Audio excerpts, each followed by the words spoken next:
Welcome, welcome, welcome back. Here we have another beauty.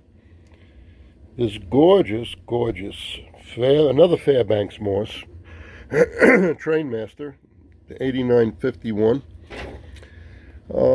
This beauty is a Lionel that was made, as it says on the engine, 1979. They made, I think, several of these around that time. I know I have the Santa Fe version of this, same exact thing, just Santa Fe. And I think I have the Chicago and Northwestern, another beautiful design. But this is a beauty, standard Lionel stuff. We're going to open it up and look, just to make sure the gearbox is greased and la la la. And this thing's a little bent. Here we go, straighten it right out. At least these are the metal handrails. Some of the cheaper Fairbanks Morses, these rails are all plastic. Yeah, this is a beauty. Anyway, this is the, it's got Magnetraction. It's supposed to have a horn. That's the speaker. Oh, no speaker, no horn. How about that? Yeah, some of them, my Santa Fe has a horn. It's got a speaker. There's the switch for the E unit. It's got a standard E unit. And Magnetraction. And like I said, we're going to open it up and have a look inside. It should be very, very, very empty inside. There's not much in these. Standard 2-screw construction here. One on each end, and that's it. That's all that holds it together. There's the other one. And they're famous for the screw cracks in the cases for people that get a little too aggressive. But anyway, let's get this open. This paint job is called the Black Widow for whatever reason. They call this. There's videos of this on YouTube of these things pulling commuter trains. Really nice engine. Okay, let's get it open. See what's in there. Okay, and there you have it. Doesn't get much more simpler than this.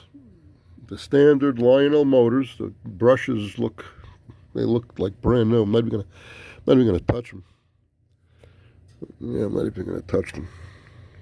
We'll take a quick look at the commutators if I could see them, just to see that they're clean. But I don't think I'm even gonna touch this. This is probably gonna run just fine. I'm just gonna pop the gearbox just to see. Pop the truck, see how that gearbox is. That it's got at least some grease in it. Yeah, these have got the bulbs that plug in. A little flat. It's like a little flat blade on the end. Yeah, well, anyway, we'll test it before we put it back together. Yeah, that's as simple as it gets, which is good. That's good. That's what you want, simplicity. Nothing to go wrong. Although I'll tell you the truth, on one of these engines, I think it was my Santa Fe, I took this apart, changed the brushes, put it together, and it never ran again. Could never figure out what was wrong with it. I bought a new armature. It just don't want to run. Something must have happened. A coil opened up in the field. Whatever happened, it never ran again. I had to get... and actually what I did is I bought 2 post-war motors, and I changed both motors, which are interchangeable.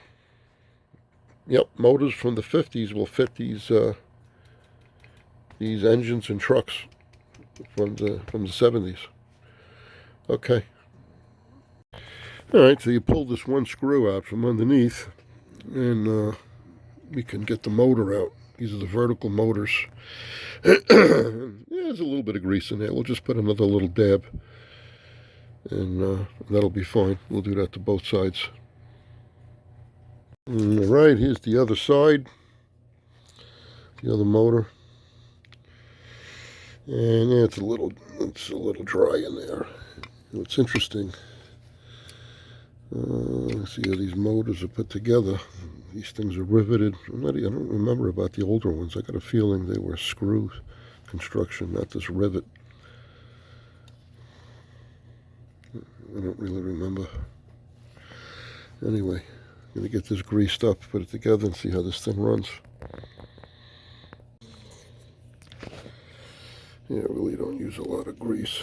I have this dental irrigator filled with synthetic grease. Put a little smear in there. Yeah. And a little bit on the worm.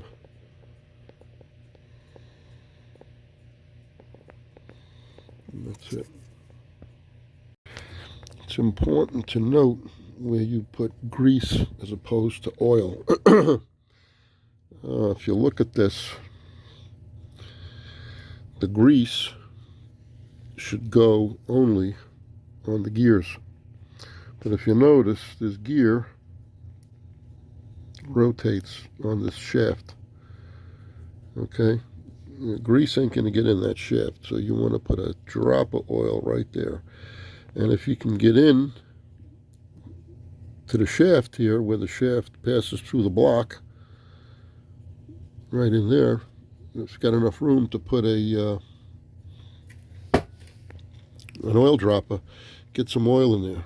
And this thing, of course, you want to, this dead roller here, this phony axle. Remember the K-line, this thing is geared also. This one here, this is just an idling axle for show. This make it look like a six-wheel truck. It's actually four-wheel drive. But this thing has like very little use on it. You can see the pickup roller hardly has a mark on it. So this is a very low usage. And it's even got a little bit of grease on those gears, at least on that side. This side looks, yeah, it's got a little bit. We'll put a little dab. A little dab will do you. And that'll be it. We'll test it out. When you work on one of these, if you want to, got to flip it over, you want to do this to the light sockets. Otherwise, you're going to break the bulb. You're in these little flimsy, well, not flimsy, but they're little clips. Slide on there. Make sure they're down all the way. Flush. Alright, let's get this on a track and test it out. Alright. The E-unit's not even too noisy. It looks pretty good.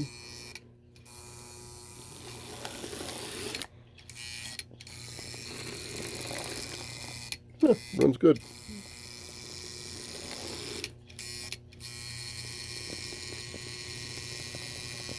Like I says, I'm not even going to touch the brushes. They don't need it. Okay, let's get it back together. Right. I wound up taking a Q-tip and squishing it and putting a little lighter fluid on it and sticking it in there and just gave those commutators a little bit of a cleaning. Like they really probably didn't even need it, but that's just my nature. I had to do it. But I didn't take it apart and change the brushes. They were good. There we go. I didn't even check the bulbs. Yeah, they're good. I forgot to look at the bulbs, even though they're staring right at me. All right. Got a beautiful engine. Maybe we'll put it on the layout upstairs and see how she pulls those New York Central cars. Nothing like a Southern Pacific engine with New York Central cars. Okay. Alright, so here we got this thing running at full voltage, and it ain't running too good in my opinion. I mean, it's running, but not like it should.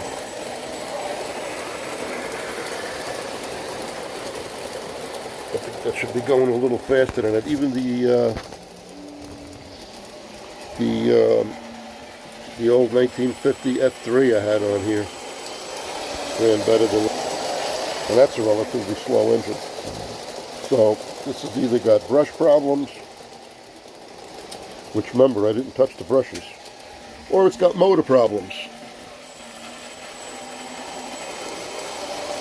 I think that's the nature of these things. I don't even bother taking the B unit off this. I'm just doing a test. Here's the other engine. Yeah, this is full voltage. I mean, it's running, but it's not even picking up speed as it's going.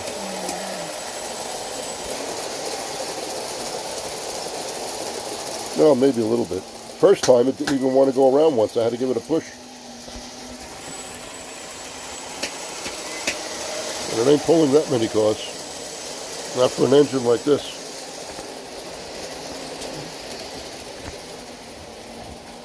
Here she comes.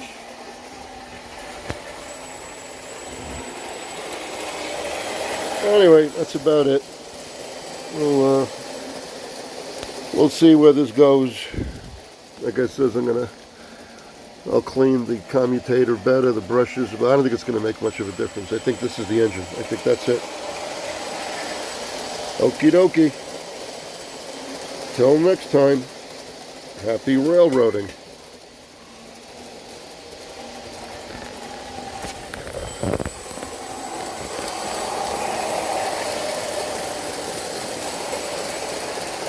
That's the little bell ringing crossing.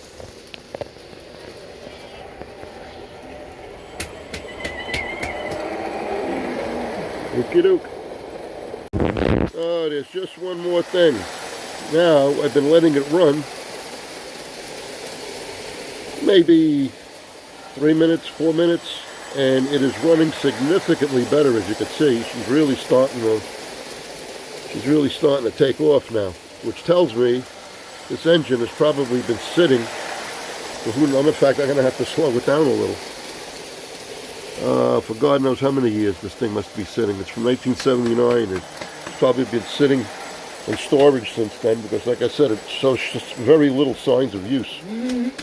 So I got a feeling there was probably some kind of film on the commutator, and as she's running, the brushes are cutting a new surface. So I guess it does have to have the brushes cleaned. Not a good idea to pass it up. It's an easy thing to do, you know, clean the commutator like we do on all the engines. Clean out that little slot between the sections of the armature and what have you. So we'll do that to this engine when I get a moment, but at least now it's running nice. I got the voltage cut back, and boy, is it running a hell of a lot better. Significantly better. So there you have it. Don't pass up the brush job, no matter how good the engine looks or how good the brushes look, because you don't know how long it's been in storage. And it just needs to be gone over. Either that or you run it like this for a while. This probably fixed it up, just running it. But like I said, when I get a moment, yeah, if I give it a lot of juice, this thing will really take off now.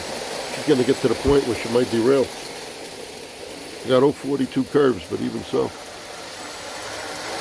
Yeah, what a difference. Okay.